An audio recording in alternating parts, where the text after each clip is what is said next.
Mga kasipi, good afternoon sa inyo lahat. Nandito po ako sa Kawit, Cavite, Kalayaan Road sa may local mall.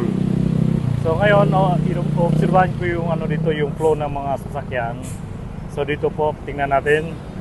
So itong lugar na ito, nakalagay dito, no loading at saka unloading. Okay. Mula yan dito hanggang doon sa dulo, yung may bus na nakaparada. Kung makita nyo, ang haba ng dito, no loading at saka unloading area. So dito po makikita nyo kung gaano katigas yung mga driver dito, yung mga jeepney driver. Ito nakikita nyo, nakalagay na no loading at saka unloading area. So ginagawa na nilang terminal.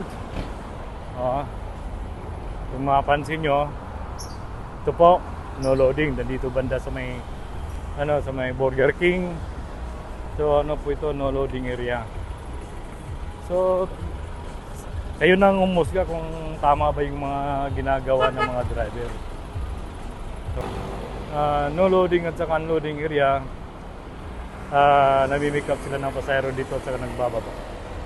Yun lang po mga kasiti, kayo nang bahala magusga sa kanila.